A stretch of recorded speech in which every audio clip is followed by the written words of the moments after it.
जेवतो, पळसाची पानं त्याच्यावर आम्ही जेवतो, मोहाची पानं आम्ही त्याच्यावर पितरांना जेवू घालतो, बिडीची पानं, लोक बिडीचे पानं नाही समजले, तंबाखू का पत्ता उपयोगाचे आहेत, हिरवे सुकल्यावर सुद्धा उपयोगाचे आहेत महाराज. झाड उभं आहे तेव्हा सावली देतं, फुलं देतं, फळ देतं, सुकल्यावर त्याचे लाकडं आम्हाला सरपण म्हणून कामाला येतात. बरं का, लाकडं सरपण म्हणून कामाला होतात, तरी त्या झाडाचा परोपकार संपत नाही. ते लाकूड जळल्याच्या नंतर त्याचा कोळसा तयार होतो. काय तयार होतो? कोळसा. तो कोळसा सुद्धा लोकांच्या इंधनाला उपयोगाला येतो. तो कोळसा जळल्यावर त्या कोळशाची काय पडते? राख. ती राख सुद्धा लोकांच्या उपकारासाठीच आहे, लोकांना कामाला येते ती राख. बऱ्याच बाया राखेने भांडे घासतात, आहे का नाही? काही काही लोक राखेने दात सुद्धा घासायचे, राखेने आणि भांडे हे राखेनेच घासा. जोपर्यंत बाया राखेने भांडे घासत होत्या तोपर्यंत बायांना तळवात नावाचा आजार कधीच झालेला नव्हता. आज आम्ही केमिकल्स युक्त साबण वापरतोय आणि बऱ्याचशा महिलांना तळवात होतोय महाराज, तळपायांना आणि हाताला असे तळे पडतात आणि लवकर बरा होत नाही, तो आग होते शरीराची. म्हणून माझी विनंती असेल सगळ्यांना, हो सगळ्यांना माझी विनंती असेल, माझ्या घरच्या लोकांना पण सांगणं असेल की ऐका, मस्त महाराज ते दिव्याखाली अंधार कधी कधी, भांडे राखेने घासा, ते भांडेही स्वच्छ राहतील आणि तुम्हाला तळवात होणार नाही आणि मग घरच्या लोकांना वाद भरणार नाही, घरच्या लोकांना वाद भरणार नाही. भांडे घासून सुद्धा ती राख उरते बरं का. भांडे घासून उरलेली राख आहे ना, ती सुद्धा वायाला जात नाही. भाद्रपदाच्या महिन्यामध्ये कडक ऊन पडतं, जेव्हा काही लोकांकडून काम होत नाही, अंगाला लावून गोसाई बनतात आणि पोट भरतात, ती राख वायाला जात नाही. म्हणून माणसाचं जीवन लाकडापेक्षा बेहत्तर होऊन गेलेलं कधी कधी. मी तर म्हणतो लाकूड जळतं तरी लोकांच्या उपयोगाला येतं. कबीर महाराजांनी छान दोहा वापरला होता, लकड़ी जली कोयला भई, लकड़ी जली कोयला भई, कोयला भई राख, मैं पापन ऐसी जली कोयला भई न राख. लाकूड जळतं महाराज तर त्याची राख होते, लोकांच्या उपयोगाला येते. आणि आम्ही जे जळतो, त्यांनी गाडी घेतली,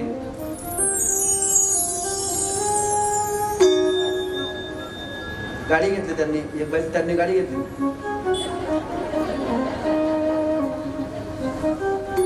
मै पापन ऐशी जली. आम्ही विनाकारण दुसऱ्यावर जडतो, आमचं काहीच त्या ठिकाणी पडत नाही महाराज. चला, लोकाग्निजित भस्म लोकांनी केलेलं. दुसरं शिवाग्निजित भस्म.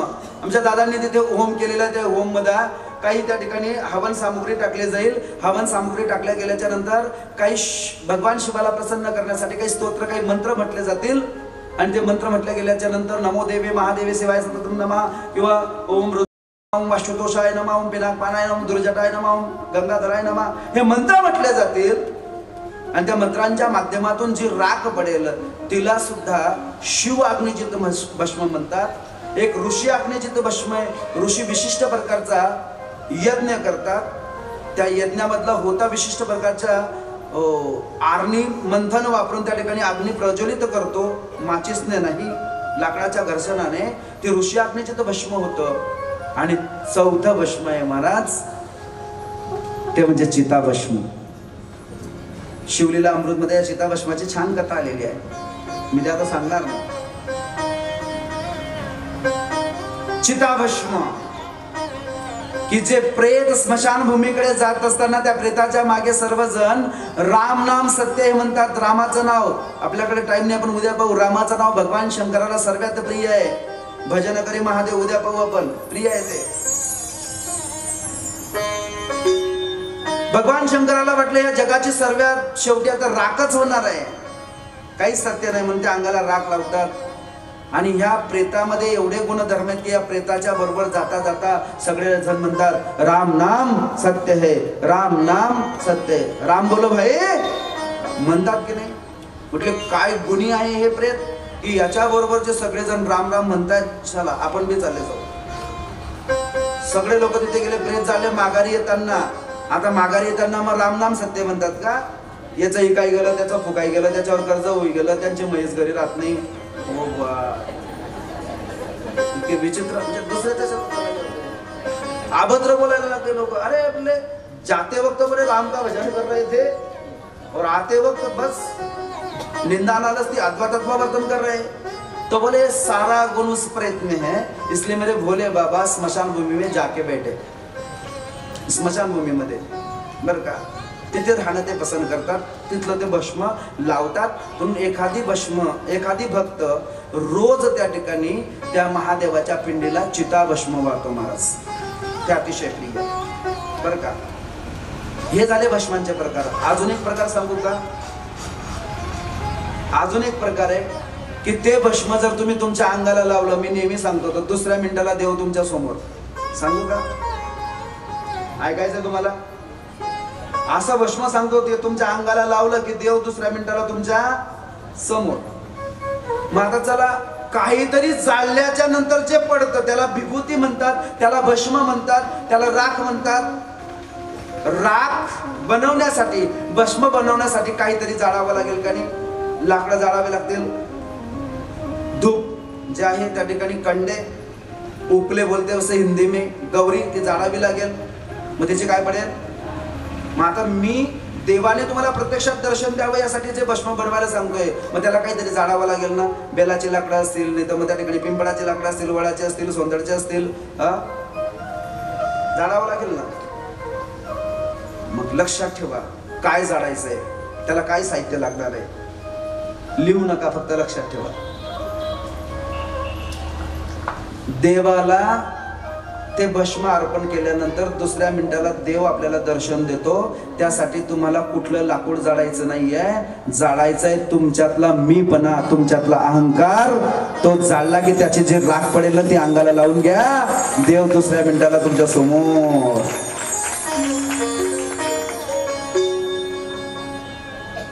हे जाळायला शिका. चिताभस्म हा सगळा प्रकार पूजेच्या बाबतीमध्ये त्या ठिकाणी, याला त्या ठिकाणी कर्मकांड आपण म्हणू शकतो. मग चला पुढे व्यासजींना ब्रह्माजी छान कथा सांगतायत की माता सतीने उमा बनून त्या ठिकाणी कसा अवतार घेतला. सतीचं चरित्र जर सांगता आलं तर ते थोडक्यात आपण सांगणार आहोत. त्या अगोदर कार्यकर्त्यांना विनंती असेल, झाकीची तयारीसाठी तुम्ही तिकडे जायचंय. आता आजच्या कथेचा उत्तरार्ध आपल्याला बघायचा आहे. तो उत्तरार्ध बघायच्या अगोदर कोणाला पाणी प्यायचं असेल, कोणाचे पाय दुखून आले असतील, खरं तर कार्यकर्त्यांनी मला सांगितलं होतं की खरंच ज्या लोकांना बसायचा त्रास असेल त्यांनी खुर्चीवर बसलं तरी चालेल, पण ज्या म्हाताऱ्या कोताऱ्या बाया आहेत बिचाऱ्या, त्यांना बसायचा त्रास आहे, त्या कशा तरी बिचाऱ्या खाली बसलेल्या आहेत. आणि ज्यांना खाली भगवान शंकर अमर कथा सांगत होते. त्या अमर कथेचा पहिलाच अध्याय ऐकता ऐकता माता पार्वतीला लागली झोप. माता पार्वतीला काय लागली? झोप. मी विचार करतोय, अमर कथेसारखा विषय सांगणारा वक्ता भगवान शंकर, भगवान शंकराच्या कथेत पार्वती जर झोपू शकते, भागवत बुवाच्या कथेत सगळे झोपले तरी हरकत. म्हणून मी पाय लांब करा बुवा, पाय पसरू नका, पाय लांब करा असं मला म्हणायचं. काही हरकत नाहीये. हो, मग ते पाय दुखून येऊ नयेत म्हणून त्यासाठी नॉनस्टॉप आमचे महाराज लोक मस्त छान छान धून म्हणतील. हो, त्या निमित्ताने उभंही राहणं होईल. आणि भगवंताला नृत्य अतिशय प्रिय असल्या कारणाने जागेवर ज्यांना पावल्या खेळायच्या आहेत ते पावल्या खेळू शकतात. एक 10 मिनिटाच्या नॉनस्टॉप धून चालतील. तोपर्यंत कार्यकर्ते तिकडे झाकीची सुद्धा तयारी करते. आणायचं नाही, लगेच नाही आणायचं. गोल गोल घेऊन करायचे तर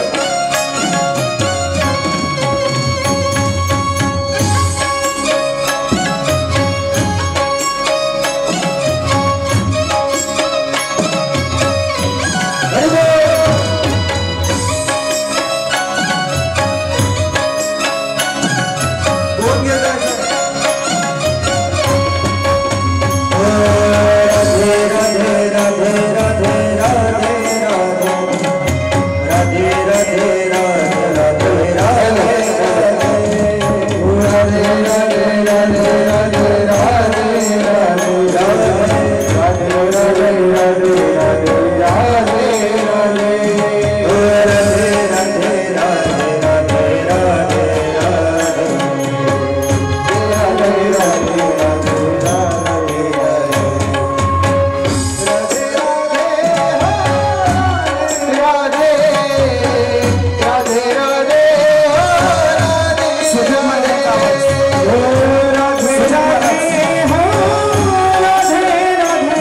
राधे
सदाशिवाय नमः।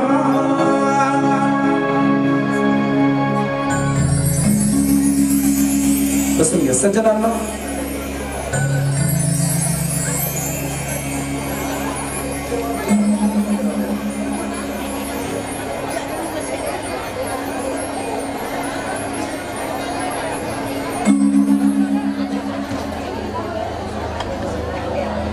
बात जो कहेगा उसे नोबेल पारितोषिक दिया जाएगा।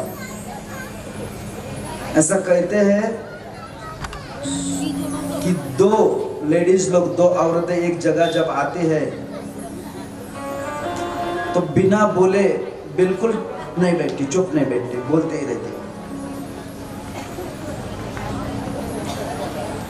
सबसे ज्यादा झूठ जो बोलेगा उसे इनाम दिया जाएगा। तो एक बोला, मैंने समंदर में आग लगते हुए देखी।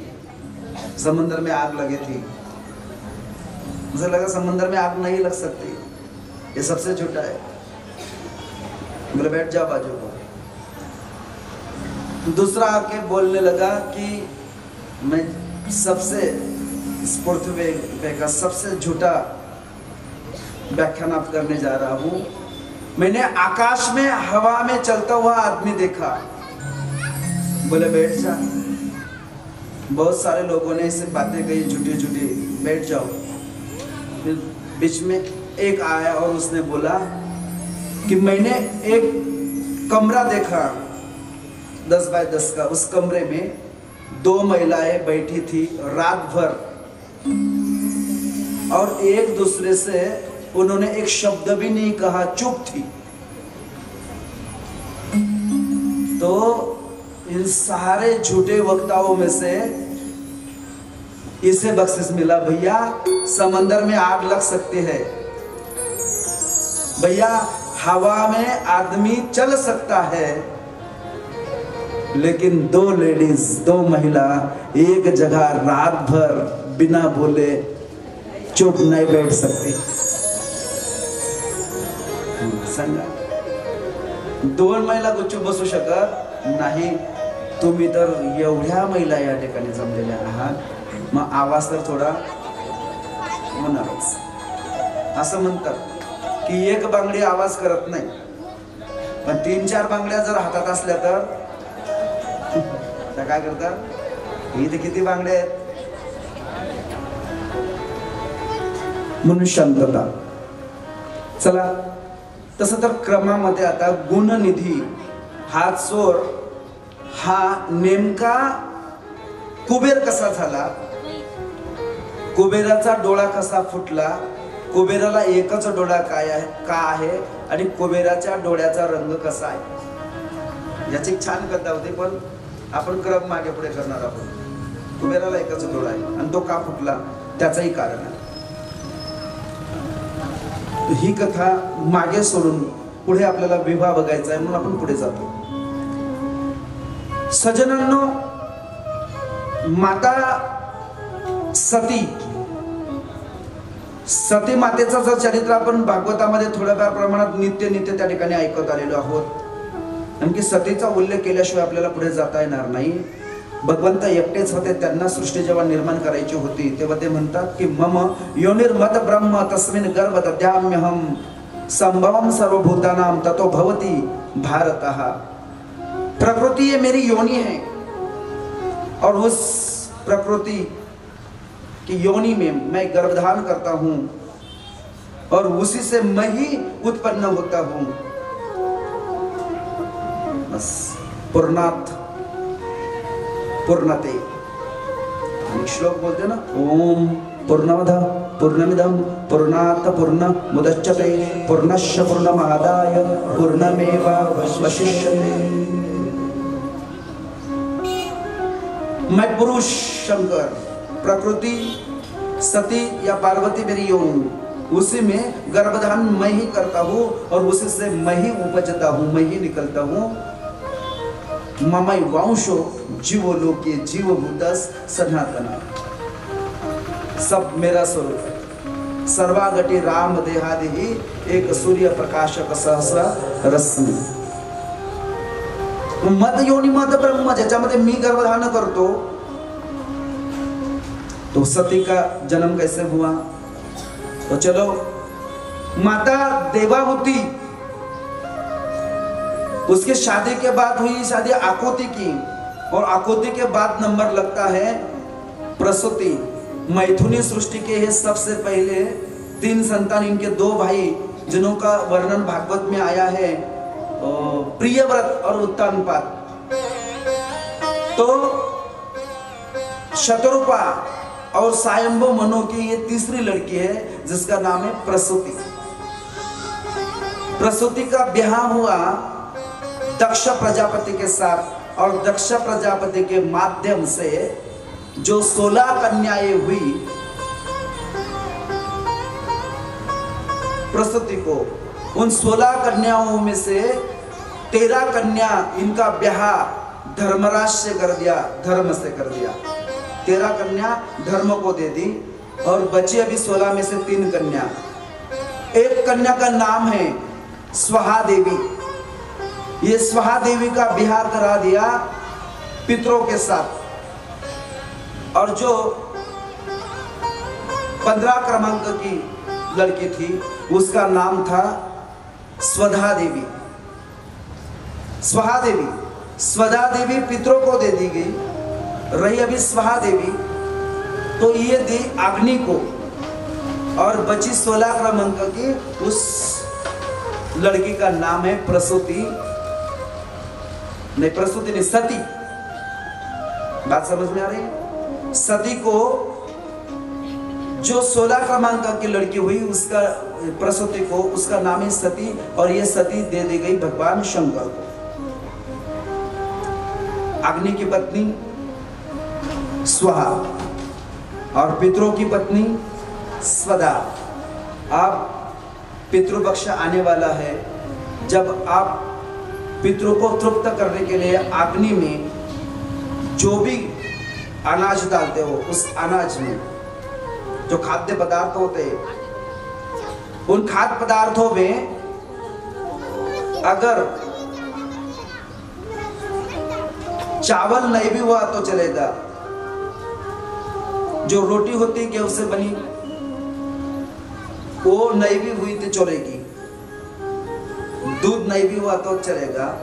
लेकिन अग्नि में जब तुम तर्पण करते हो, जो हवन सामग्री डालते हो पितरों के लिए, जो निवाला घास डालते हो, तो उसमें जौ का होना जरूरी है, काले तिल का होना जरूरी है, और सबसे ज्यादा जरूरी है शहद, मधुमक्खी से बना हुआ मध, जिसे मराठी में कहते शहद। शहद, काले तिल, जौ, बस ये 3 पदार्थों को अगर आप अग्नि में डालते हो, और डालते वक्त 2 देवियों के नाम लेते हो और पितरों का स्मरण करते हो, तो तुम्हारे पितर तृप्त हो जाएंगे। उन 2 देवियों के नाम है, एक का नाम है स्वाहा देवी और दूसरी का नाम है स्वधा देवी। स्वधा देवी नमो नमः, स्वाहा देवी नमो नमः।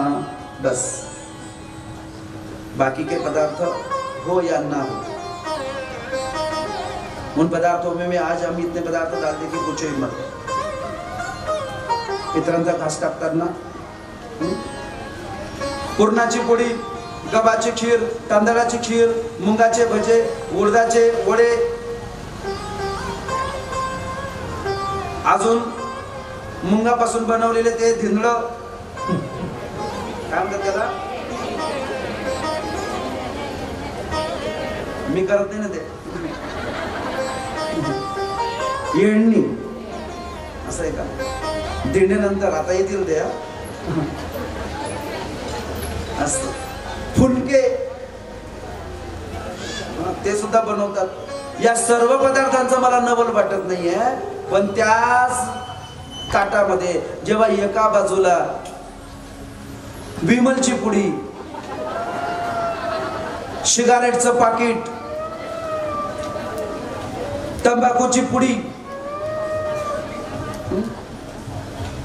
एकाला विचारलं का रे बाळू हे कशासाठी, म्हणजे महाराज तुम्हाला काय माहिती, तुम्हाला माहिती नाही, माझ्या बापाला हे पण आवडायचं, तंबाखूची पुडी, सिगारेटचं पाकिट, पानाचा बिडा, विमलची पुडी, तपकिरी रंगाची चिप्पट चिप्पट बाटली राहते अजून एक, त्याच्यावर लिहिलेलं असं टँगो.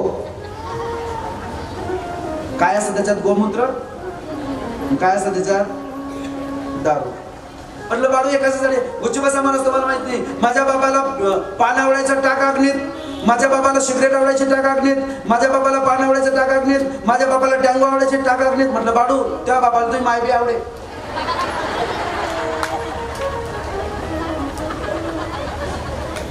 तेरे पिताजी को तेरी माँ भी बहुत पसंद थी, डाल देते उसने.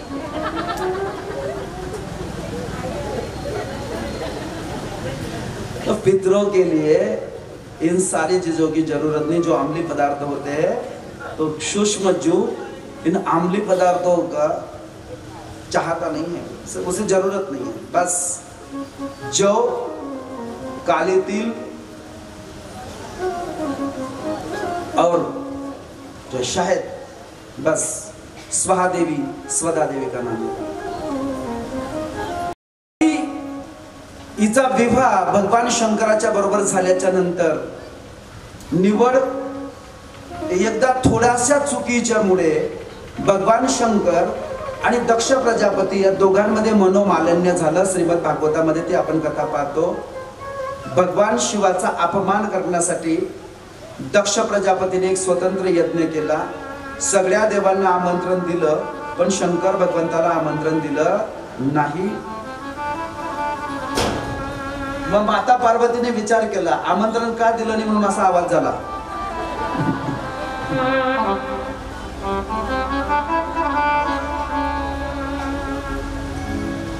ती कथा आपण भागवतामध्ये सविस्तर पाहतो.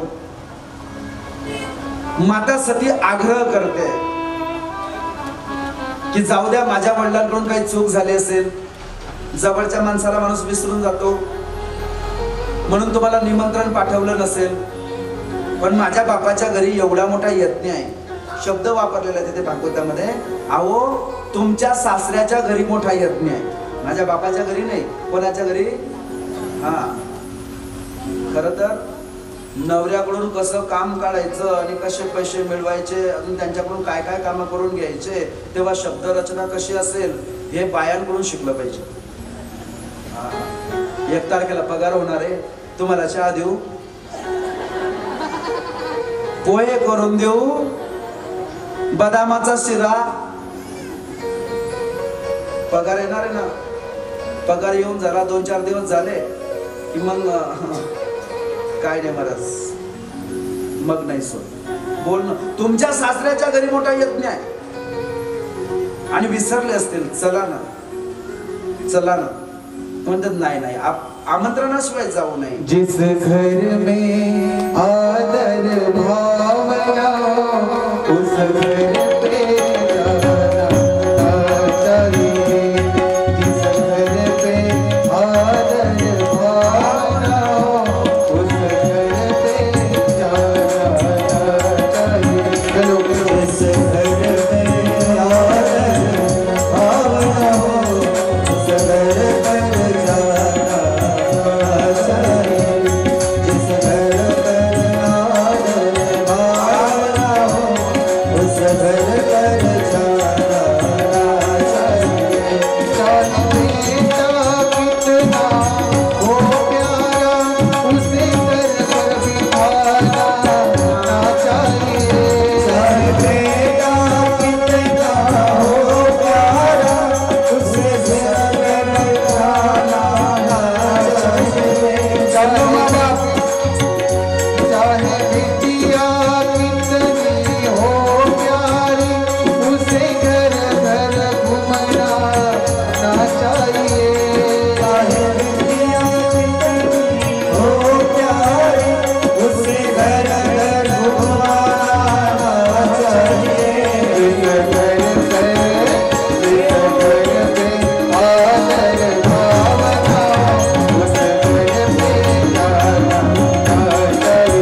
घर पे जाना ना चाहिए, ठीक आहे, जाऊ नका.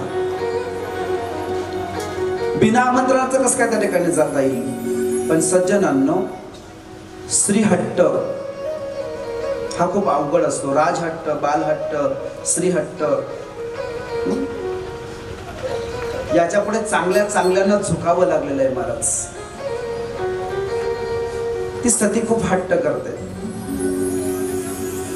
मला भाद्रपदाच्या महिन्यामध्ये तुमच्याकडे गुलाबाया बसवतात का? गुलाबाया,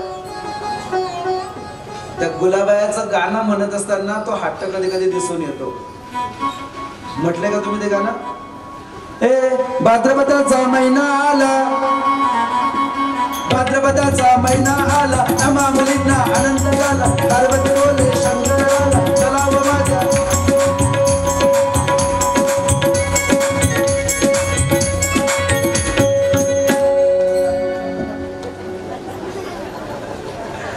भाद्रपदाचा महिना आला, आम्हा मुलींना म्हणजे काय, त्याच्यामध्ये सुद्धा आग्रह दिसून येतो महाराज. खूप आग्रह केला. 10,000 स्त्रियांचा रथ जुंपण्यात आला. माता सतीला तिकडे पाठवण्यात आलं. सतीने पाहिलं तिथे गेल्याच्या नंतर, यहाँ पे मेरे पति के लिए आसन, इसकी व्यवस्था की नहीं है, और पंडित जी ने एक भी मंत्र शिव की स्तुति के लिए गाया नहीं है. जब भी कभी वास्तु पूजा होती है, मूर्तियों की स्थापना की पूजा होती है, तो वहां पे एक आसन लगाया होता है और उस आसन पे लिखा होता है ये योगिनी मंडल, ये गणेश मंडल, ये कुलदेवी मंडल, और एक मंडल होता है रुद्र मंडल. वो रुद्र मंडल वहां पे नहीं था. रुद्र के लिए कोई आसन नहीं था. और ब्राह्मण शिव की निंदा कर रहे थे. ये तो छोड़ दो, जो सती की बहनें थी, बड़ी या छोटी, वो भी सती की निंदा नालस्ती कर रही थी. सती, तुझे तो कोई टेंशन नहीं. बोले क्यों टेंशन नहीं? बोले तेरे पति कपड़े ही नहीं पहनते, कपड़े धोने का टेंशन नहीं. एक बोलती थी, सती जिजू के गले में जो नाग बाबा बैठे हैं, उसके खाने पीने की व्यवस्था कैसी है? आड़ा टेढ़ा बोलने लगे. बहुत बुरा लगा सती को. रोक ना सकी खुद को. जब अपने इष्ट की निंदा हो रही है तो सामने वाले का मुंह बंद कर दो. अगर तुम उसका मुंह नहीं बंद कर सकते तो बस अपनी इष्ट की निंदा अपने कानों से मत सुनो, वहां से चले जाओ. जाऊं भी तो घर कैसे जाऊं? मेरे पतिराज नहीं बोल रहे थे. फिर मैंने सुना नहीं, बस मेरे पति की निंदा मेरे कानों से सुनी है, इसलिए मैं इस देह को नहीं रखूंगी. और जो यज्ञशाला में यज्ञ प्रज्वलित हुआ था, उस बड़ी सी यज्ञ कुंडी में खुद का शरीर डाल दिया और जला के भस्म कर दिया. सती माता ने अपना देह समाप्त कर दिया. नंदी महाराज ने ये देखा और भगवान शिव जी को जब बताया, भगवान शिव जी बड़े क्रोधित हुए. अपने बस जटाओं में से एक कृत्या निकाली के बाल नीचे डाला. उसमें से वीरभद्र करके एक रुद्रगण प्रकट हो गया और उस रुद्रगण ने बस आग की बौछारें आकाश में जा रही थी. बड़े तंडु नृत्य करते वहां पे आया और जो दिखाई दे बस उसे पीड़ा देनी शुरू कर दी. इतना ही नहीं, तक्ष की जो मुंडी थी मां, बस उसे भी पिरोड़ा और तोड़ के जो शरीर एक बाजू को डाल दिया और उस खोपड़ी को, उस मुंडी को अग्नि में डाल दिया. जला के उसे भी, उस मुंडी को भी भस्म कर दिया. बस आधा धड़ शरीर पड़ा हुआ था. भगवान शंकर बड़े क्रोधिष्ट हुए थे. भगवान शंकर को शांत करने के लिए भगवान विष्णु भी आ गए, सारी देवताएं आ गई. इतना ही नहीं, माता प्रसूति जो भगवान शंकर की सासू माँ है, उसने भी विनती शुरू कर दी. भगवान शिव को शांत करने के बाद सज्जनों, यहाँ से दूसरी कथा चालू होती देवी भागवत की. वो सती का जलता हुआ शरीर भगवान शंकर ने अपने कंधे पे ले लिया और सती सती सती करते आकाश में घूम रहे थे। भगवान विष्णु ने अपना सुदर्शन चक्र चलाया और उस शरीर के टुकड़े टुकड़े करता रहे कि जब तक बाबा के कंधे से ये शरीर हट नहीं जाता तब तक बाबा शांत नहीं होंगे। इसलिए सुदर्शन चक्र से शरीर के टुकड़े टुकड़े कर दिए। बस वो जलते हुए माता शरीर के भाग जहां जहां गिरे वहां वहां एक शक्तिपीठ खड़ा हो गया। उसमें से फिर ज्वाला देवी है जहाँ गिरी थी, कांगड़ा देवी, उसमें से जहां मैंने खास साधना की है कि माता का कटी प्रदेश गुप्तांग जहां पे गिरा था, नीलाचल पर्वत, आसाम, गुवाहाटी, और वहां पे एक शक्तिपीठ निर्माण हुआ जिस शक्तिपीठ का नाम है मां कामाख्या। मां कामाख्या जादूगरों का गढ़ बोलते हैं इसे, आघोरियों का गढ़ बोलते हैं उसे। कितना भी किसी ने किया कराया हो, अगर उसे तोड़ना चाहते हो तो एक बार कामाख्या चले जाओ। कामाख्या के बारे में मैं इतना क्यों बताऊं, क्योंकि मैं खुद वहां पे रहा हूं। अगर तुम देखना चाहते हो तो मैंने मेरे फेसबुक पद्मा आयुष पे आप जाओ और वहां पे देखो मेरा बस विमान प्रवास, माझा विमान प्रवास म्हणून मी व्हिडिओ टाकलेला आहे।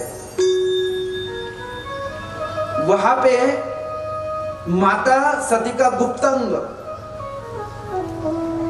जैसे आज भी माता बहनों को जो रजोधर्म आता है 30 दिन में 4 दिन के लिए रजोधर्म आता है, तो वो रजोधर्म आज भी देवी को महीने में नहीं बरस में 4 दिन आता है और उसकी तारीख भी फिक्स है।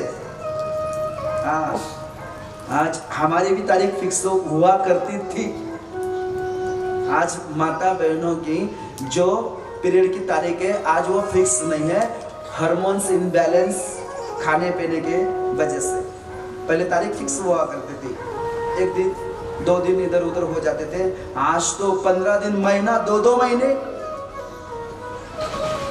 इसकी भी वजह है। तो देवी का रजोधर्म जो 4 दिन आता है उसकी तारीख फिक्स है।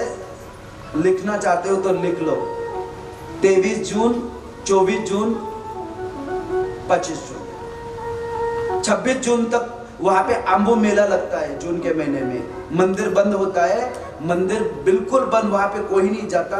और माता के उस मंदिर में आपको इतना बड़ा मंदिर है, देखो तुम YouTube पे, मैंने कामाख्या प्रयोग 1, कामाख्या शिलाबन प्रयोग 2 और कामाख्या आख्यान 3, ऐसे 3 वीडियो वहां पे जाके बनाए हैं। अगर तुम वो वीडियो देखना चाहते हो और जो तुम नृत्य कर रहे थे वो भी वीडियो देखना चाहते हो तो भागवत महाराज देशमुख चैनल को बस उस चैनल का सदस्यत्व ले लो और सदस्यत्व लेने के बाद उसमें जो वीडियो है, बस कल की कथा, आज की कथा के जो वीडियो है उसमें डाल दिए, चलो ये काम लाइव देख लो। तो उसमें ओपन वीडियो, तो उसमें दिखाया है वो मंदिर, एक भी मूर्ति नहीं, देवी की एक भी मूर्ति नहीं। महिलाओं का प्राइवेट पार्ट जो होता है, माताओं का, भगिनों का, वही प्राइवेट पार्ट माता जी का वहां पे है। और उस 4 दिन उस प्राइवेट पार्ट पे मंदिर में सफेद कपड़ा बिछा देते हैं और 5वें दिन जब मंदिर खुलता है तो तुम्हें चमत्कार दिखाई देगा, सारे वो सफेद कपड़े लाल हो जाते हैं, सारे सफेद कपड़े लाल। और बाजू में कामाख्या माता के बाजू में जो नदी बहती है उसे नद बोलते हैं, नदी नहीं, उस नदी का, नद का नाम है ब्रह्मपुत्रा, जो ब्रह्मा जी से निर्माण हुआ वो ब्रह्मपुत्रा, उसे नद बोलते हैं, नदी नहीं। उसका पानी भी 6ठे दिन से 8वें दिन तक लाल हो जाता है। आज भी वहां का ये प्रत्यक्ष दर्शन दिखाई देता है महाराज। और फिर 6ठे दिन से जो कपड़ा बाहर लाते हैं पुजारी लोग, तो वो कपड़ा प्रसाद की तौर पे अनेकों भक्तों को दिया जाता है। हमारे कोले दादा बोले थे, महाराज कभी गए तो ध्यान में रखना वो कपड़ा, वो कपड़े की मालूमात उनको पहले से बहुत सारे, बहुत कम लोग जानते हैं कि वहां का उस कपड़े का टुकड़े का महत्व क्या है। छोटा सा कपड़ा, अगर वो कपड़ा तुम तुम्हारे घर में स्थापित कर लो, अगर वो कपड़ा तुम ताबीत में भर के गले में पहन लो, तो तुम्हें किसी की बुरी नजर ना लगेगी। ये तो बात दूर ही रही कि आपके ऊपर आप चैलेंज दे दो किसी को कि भैया क्या भला बुरा करना है, क्या मुंह छाछू करना है, मेरे ऊपर करो। किसी का भी बुरा प्रयोग तुम्हारे ऊपर असर नहीं करेगा। तुम शमशान में चले जाओ, वहां पे जाके बैठो तो भी तुम्हें डर नहीं लगेगा, क्योंकि उसको जो रज लगा है, सारी सृष्टि को निर्माण करने वाली, उसे सारी सृष्टि का प्रजनन स्थान बता गया है कामाख्या को। और वो टीला अगर आपने लगा लिया माथे पे तो आप हमेशा विजयी होते हो। आपकी तरफ कोई क्रूर ग्रह, पाप ग्रह कुदृष्टि से नहीं देखता, ये तो छोड़ दो, लेकिन इंसान भी आपका अनादर कभी नहीं करते। हमेशा वो टीला लगाते चलो। उस टीला को मैंने नाम दिया है मोहिनी टीला। और उस टीले के बारे में भी अगर जानना चाहते हो तो भागवत महाराज चैनल के ऊपर चले जाओ और देख लेना वीडियो मोहिनी तिलक, उसे सब मालूम है वो कैसे बनता है। आज से मुझे लगता है लगभग 18 साल पहले सुजीत महाराज और हमने दोनों ने मिलकर इस टीले के बारे में बहुत संशोधन किया था। कहाँ नहीं घूमे हम।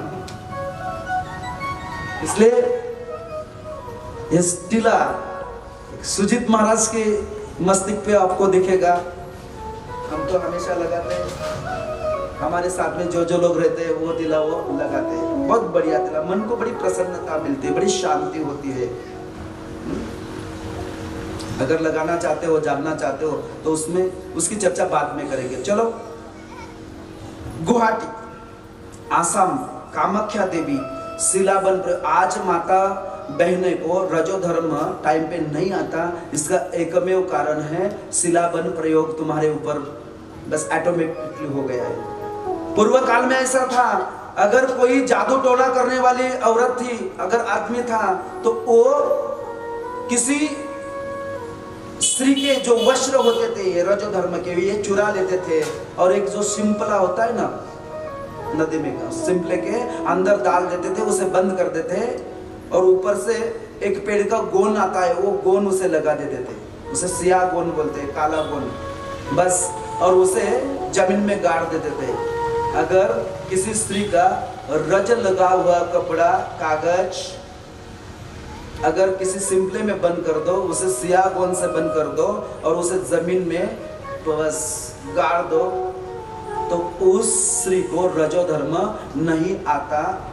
बस इसे खोलने के लिए वही आदमी चाहिए जिसने ये अपराध किया है। और दूसरा, अगर वो अपराधी नहीं मिलता और माता भगिनी को पीरियड नहीं आता, तो बस ये शिलाबन प्रयोग खुलेगा तो सिर्फ कामाख्या को खुलेगा, दूसरी जगह कहीं नहीं खुलेगा। इसलिए कामाख्या वो शिलाबन प्रयोग क्या होता है उसके भी वीडियो बहुत सारे मैंने यूट्यूब पे डाल के रखे, देखो। तो चलो, माता सती, इसके विभिन्न जो अंग के भाग है, जहां गिरे 51 शक्तिपीठ तैयार हो गए और भगवान शंकर रुष्ट होकर योग के लिए, तप के लिए एक जगह बैठ गए।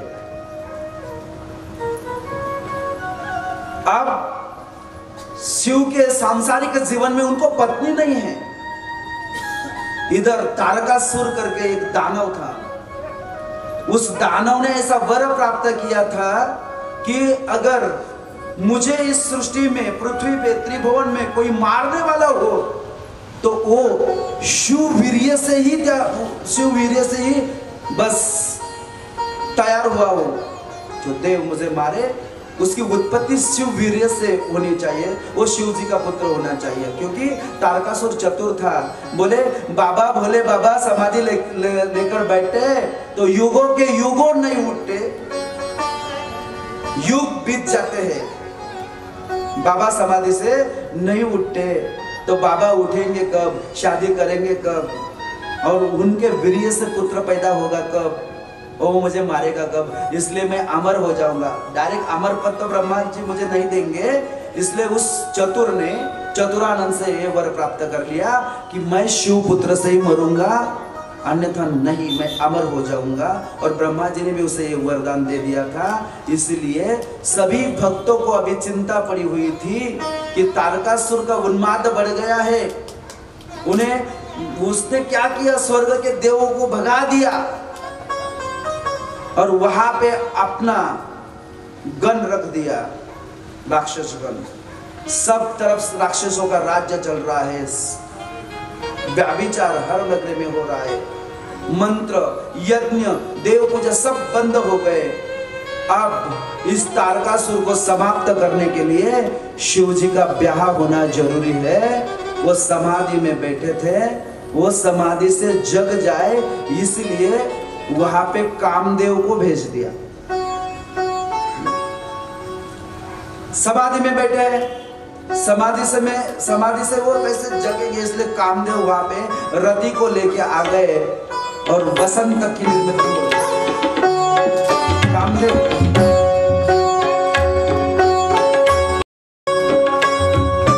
बहुत बढ़िया सुंदर जंगल है। उस जंगल में शिव जी तपस्या में बैठे हैं और वहां पे कामदेव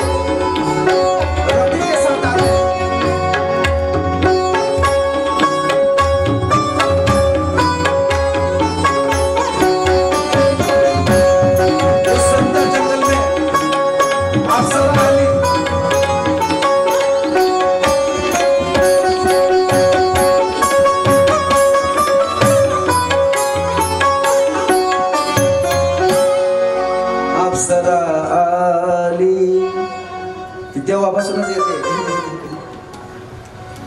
और भगवान शंकर के ऊपर जब बाण चलाए, भगवान शंकर ने तीसरा नेत्र खोल दिया और जला के भस्म कर दिया कामदेव को। इसलिए जहाँ पे राम, जहाँ पे भगवान शंकर, वहां पे काम कभी आता नहीं, कभी आता नहीं। चलो, किस लिए मुझे जगाया, जगाने का कारण भी सब देवताओं ने बताया। आपका ब्याह होना जरूरी है प्रभु।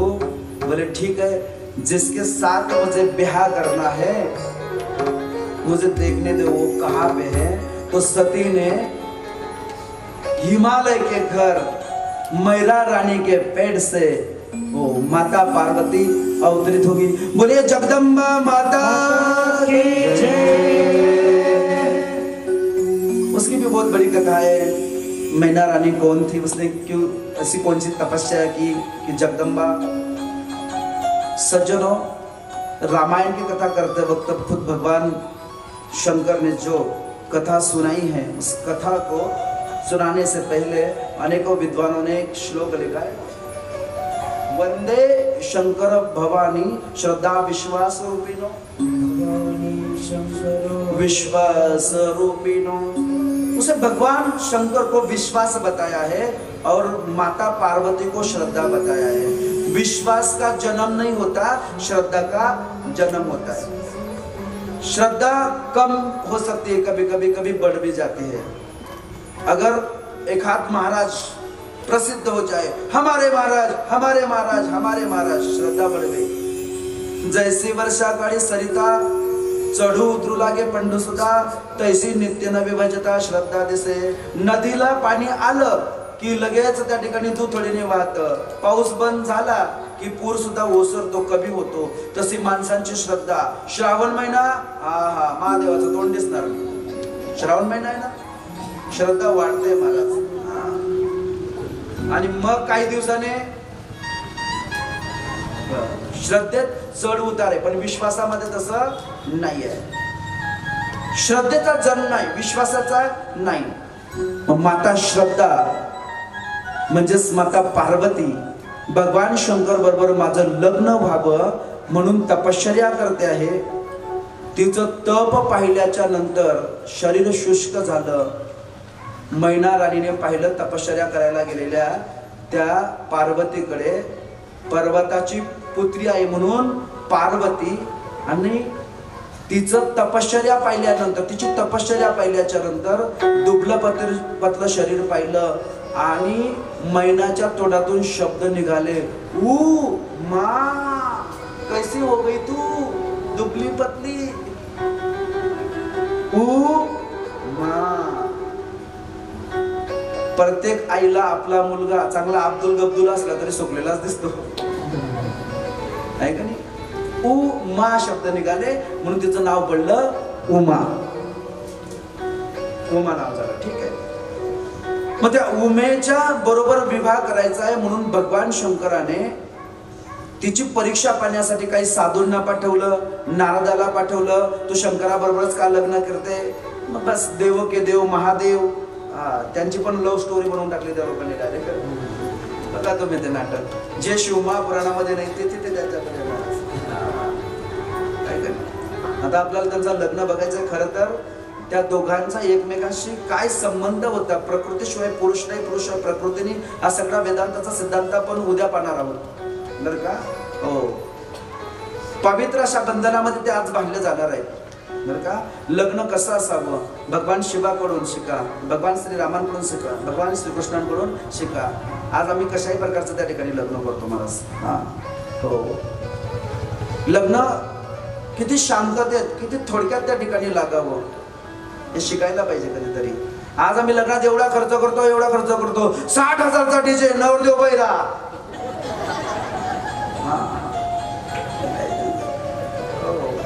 60,000चा डीजे. मध्यंतरी आता एक चष्म्याची पद्धत निघाली अजून.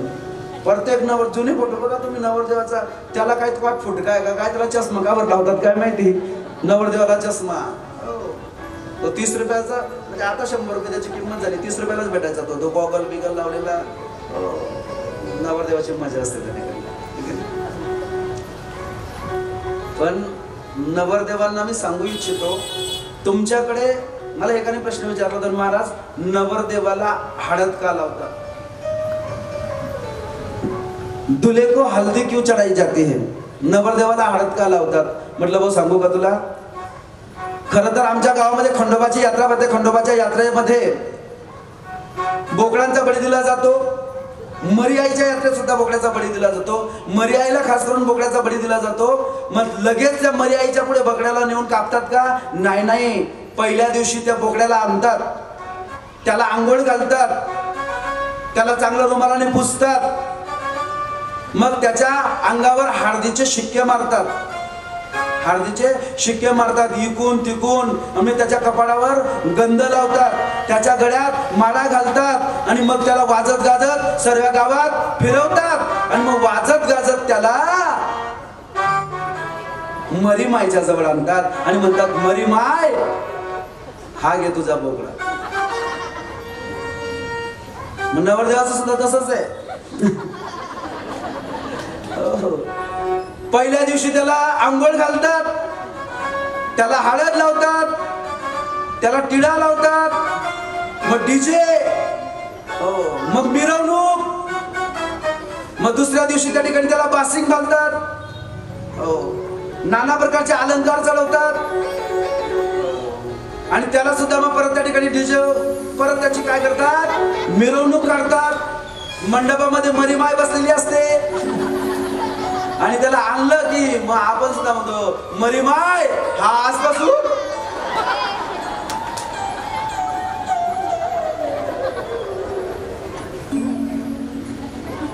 ज्यांना कळलं नाही हिंदीवाल्यांना, मराठीवाल्यांनी उनको सांग दे ना सुबह.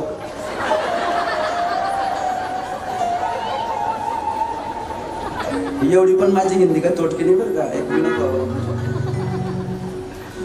काही काही जे मराठी स्पेशल विनोद आहेत महाराज, ते ओढून ताणून म्हणजे लगेच मिळवता नाही येणार. आपली बोली भाषा मराठी, काय हरकत नाही. प्रयास कर रहे हैं हम हिंदी बोलने का, नहीं तो जो मजा है वो चली जाएगी. जो समझ में नहीं आया ना पूछ लेना किसी से. माता पार्वती ही भगवान शंकराची आल्हादायिनी शक्ती आहे, प्राणप्रिय आहे. असं म्हणतात की माता पार्वती शिवाय भगवान शंकर राहू शकत नाही. चंद्र तेथे चंद्रिका, शंभू तेथे अंबिका. शंभूशिवाय अंबिका नाही, अंबिकाशिवाय शंभू नाहीत. मग लग्नाची तिथी ठरली आणि सज्जनांनो भगवान शंकर यांना माता पार्वतीने सांगितलेलं होतं की तुम्ही लग्नाला येत असताना कमरेला काहीतरी लावून यायचं. कारण की शिवमहापुराण अंतर्गत असं म्हणतात की भगवान शंकर अंगावर कपडे घालत नाही. भगवान शंकराचं खरं नाव आहे दिगांबर. भगवान शंकराचं खरं नाव काय?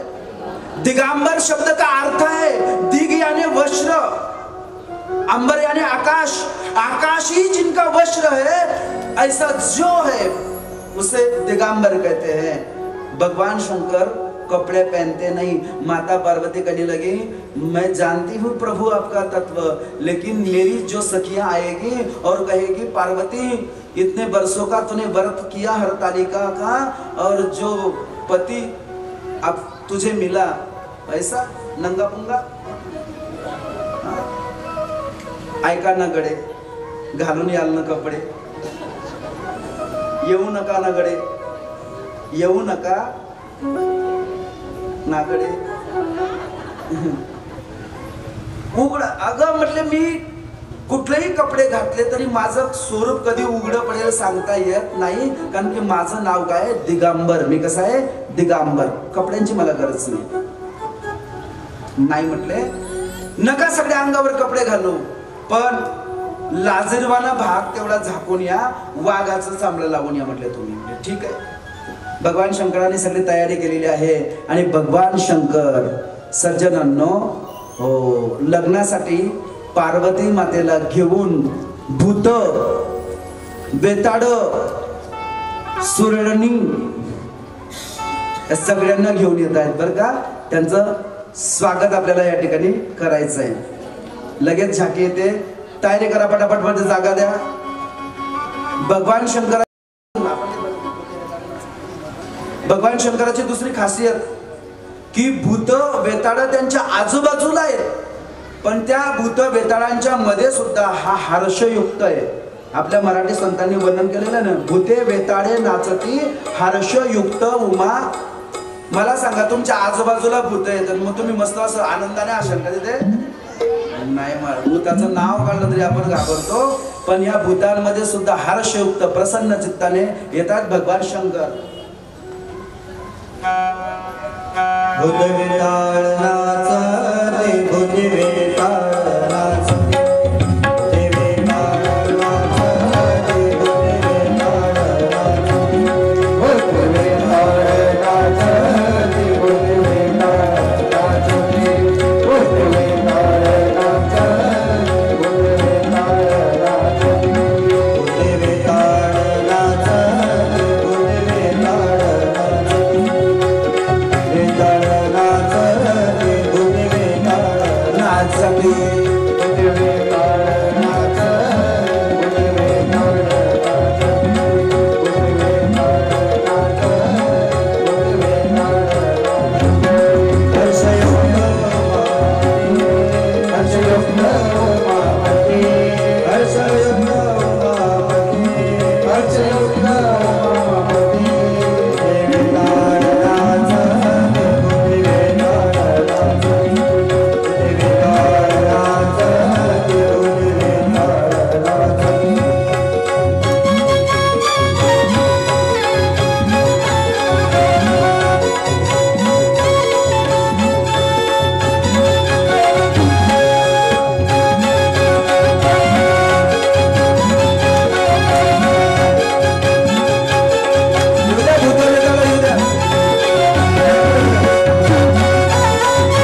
भोळा गंगाधर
भूत तर नाचलेच, आपण पण भूतच आहोत, आपण नाचू पण लग्न होऊ द्या पाहिजे.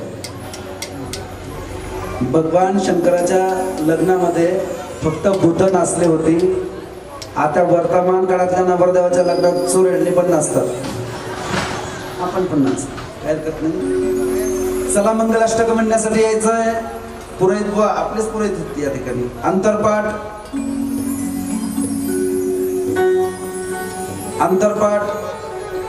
दोन मामा लोक इकडे या.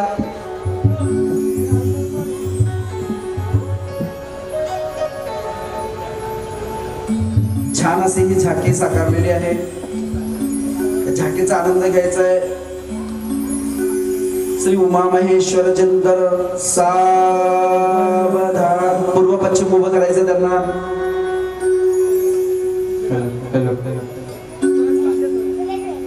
सज्जनांनो, एकाने मला प्रश्न केला होता की भगवान गणपतींचं नामचिंतन केल्याशिवाय, गणपतीची पूजा केल्याशिवाय, भगवान गणपतीची पूजा केल्याशिवाय कुठल्याच प्रकारचं त्या ठिकाणी लग्न लागत, कोणाचंच लग्न लागत नाही, कुठल्या प्रकारची पूजा होत नाही. तर प्रश्न असा होता की भगवान शिवाच्या लग्नामध्ये कुठल्या गणपतीची पूजा झाली? तुम्हाला पडला होता कधी प्रश्न? सांगेल मी उद्या, कारण की उद्या कुमारखंड म्हणजे यांच्यापासून निर्माण झालेले त्या ठिकाणी पुत्र, त्या पुत्रांची कथा आहे की गणपती भगवान माता पार्वती आणि भगवान शंकराच्या लग्नात होते. ते कसे होते, तो त्यांचा कुठला अवतार होता, गणपतीचे किती अवतार, उद्या आपण पाहणार आहोत. स्वस्ति श्री कुलदायकमुखं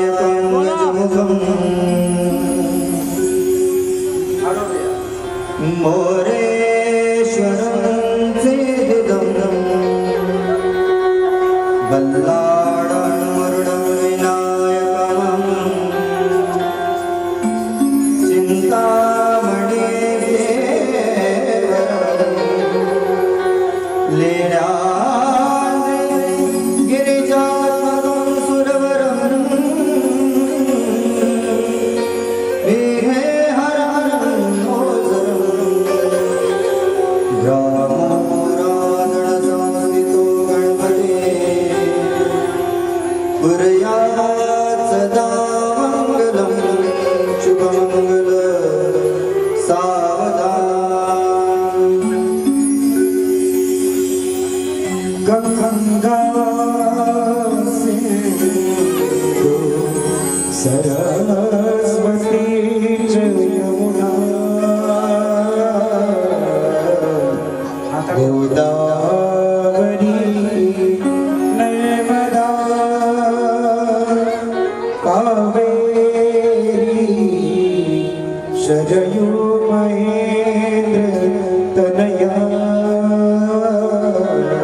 वेदिका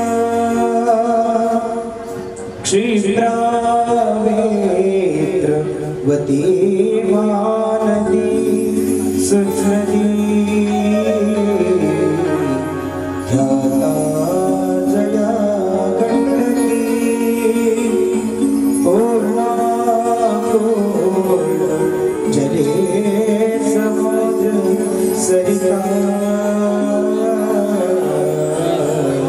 भूया सदा मंगलम वधूवर्यो शुभभवतु शुभलग्नम सावधान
सावधान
सगळ्यांनी भजनाचा आनंद घ्यायचा आहे. सगळे उठून नसतील, फक्त स्पीकरच्या जवळ कोणी येऊ नका.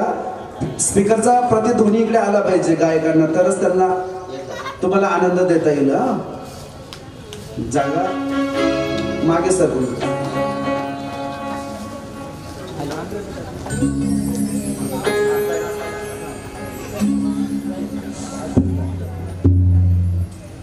झाकीचा सर्वजण आनंद घेतील. बघा आपण तर आपल्या मुलाबाळांच्या लग्नामध्ये नाचतो की नाही. मुलाबाळांच्या लग्नात अजून आज मेरे भगवान की शादी आहे. देव आपला सर्वच काही, माता पिता बंधू पिता सर्व काही तो आहे. पण त्याच्या लग्नामध्ये जो आनंद घेईल त्यांच्यापैकी घरी आनंदाचे दिवस लवकर येतील.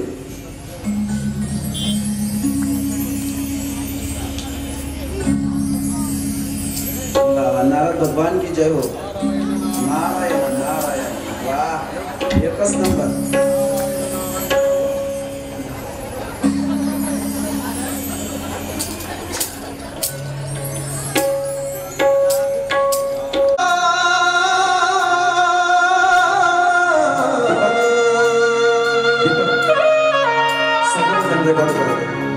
मेरे भोले बाबा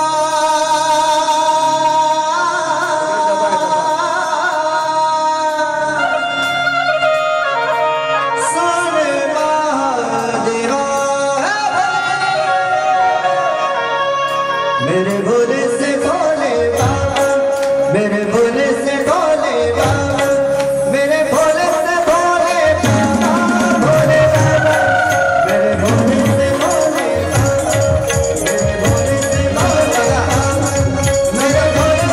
बाबा,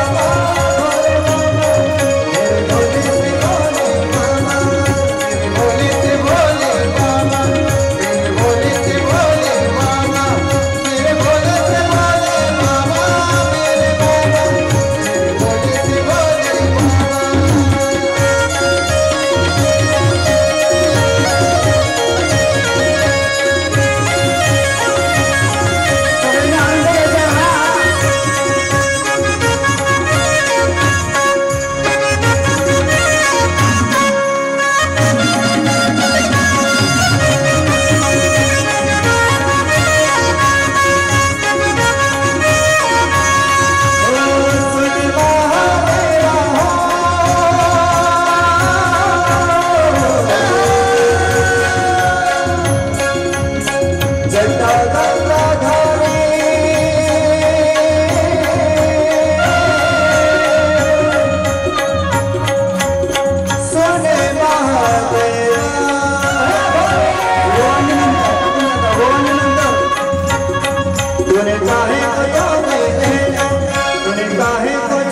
बसून घ्या आता.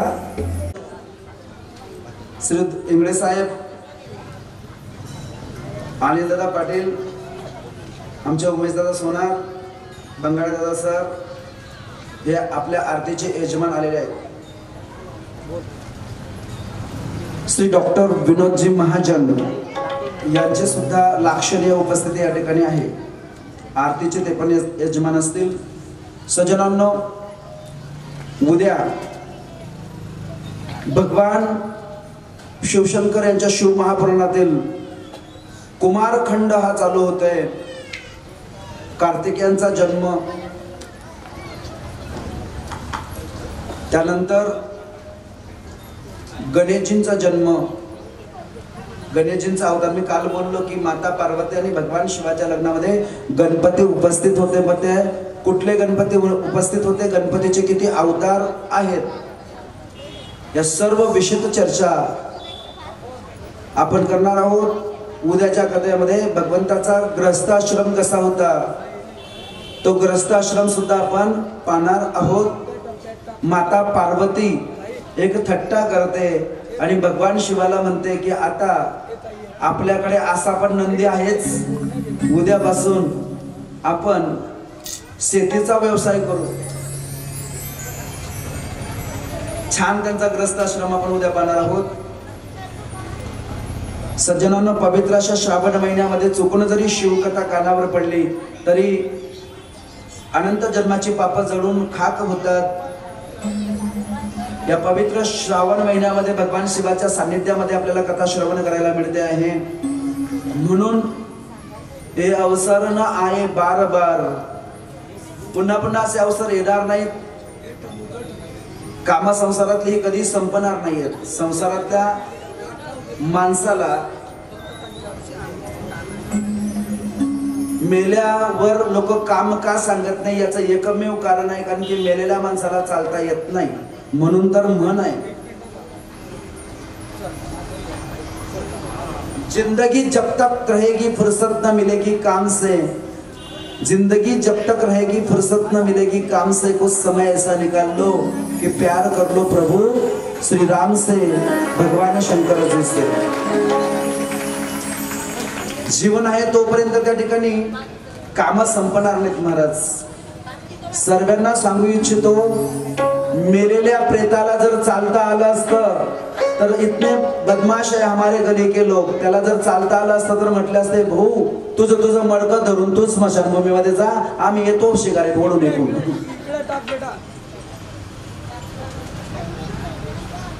म्हणून या कथेचा आनंद सगळ्यांनी घ्यायचा आहे. आता आरती झाल्यानंतर परत जागेवर बसायचं, सगळ्यांना जागेवर प्रसाद दिला जाईल. ज्यांना ज्यांना आहेर द्यायचा आहे तो आहेर जागेवरून वळवून तिथे एक डबा ठेवण्यात आलेला आहे, त्या डब्यात टाकायचा आहे.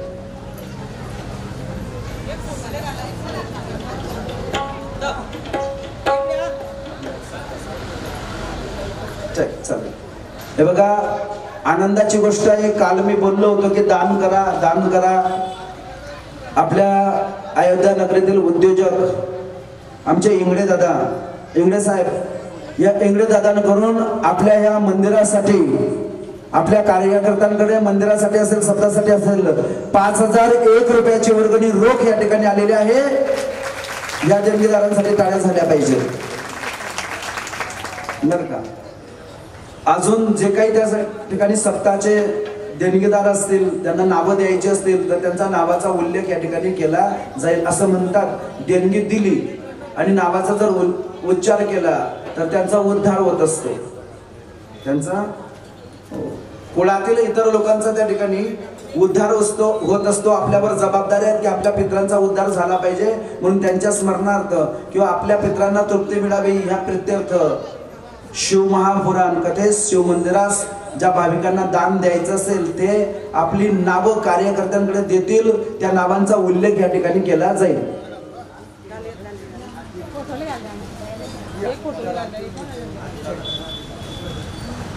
आरती लावून घ्या. आरती केले सगळं. त्यांच्या मनामध्ये एवढी आस्था आहे, गेल्या 22 वर्षापासून मी त्यांना ओळखतोय. आपल्या जळगाव नगरीचं खास करून आपल्या अयोध्या नगरचं वैभव असणारे उद्योजक आमचे उमेश दादा सोनार त्यांनी सुद्धा 5001 रुपयाची वर्गणी या ठिकाणी लगेच दिलेली आहे. त्यांच्यासाठी सुद्धा टाळ्या झाल्या पाहिजे. आपला सनातनी हिंदू धर्म आहे आणि या धर्माच्या कार्यक्रमांसाठी मंदिरांसाठी जीर्णोद्धारांसाठी दान देणं हे आपलं काहीतरी लागतं. ज्यांना नावं द्यायची असतील ते आता सुद्धा घोषित करू शकतात. घरी त्यांना विचारून सुद्धा घोषित करू शकतात उद्या.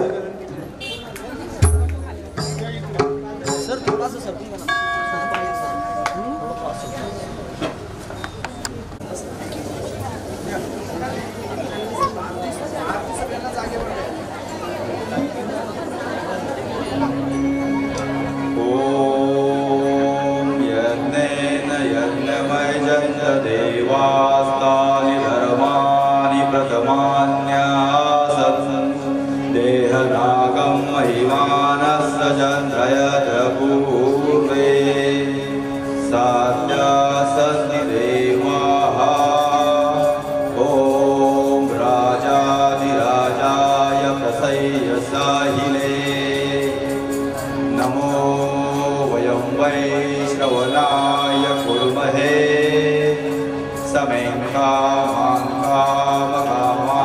मह्यम् ॐ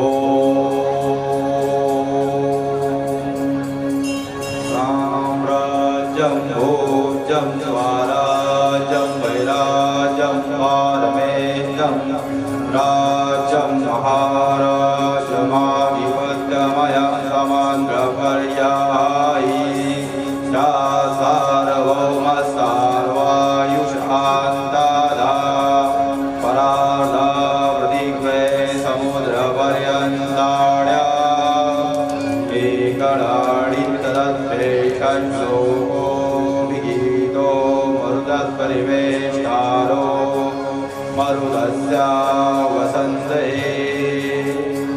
आवीक्षितस्य कामग्नेः विश्वे देवा सभासजिनी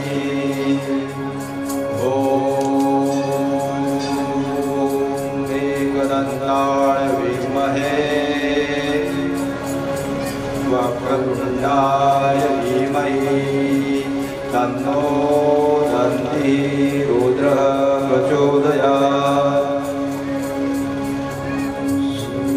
सगळ्यांना जागेवर बसा.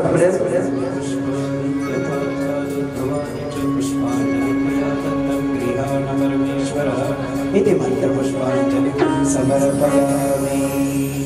नमः पार्वतीपते हर हर महादेव.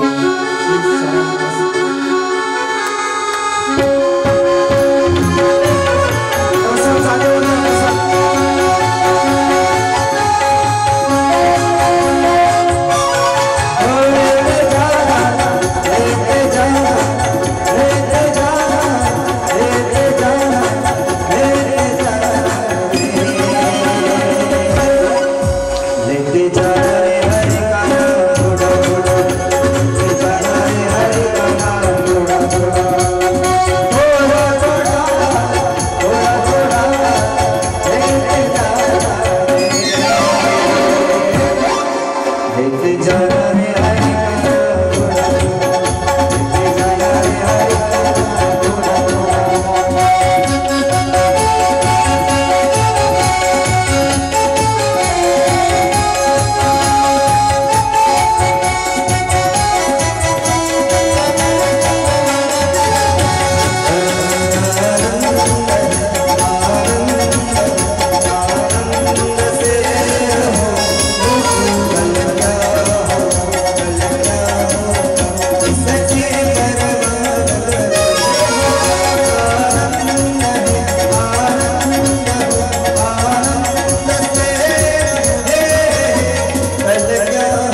श्री साम सदा शिवाय नमः।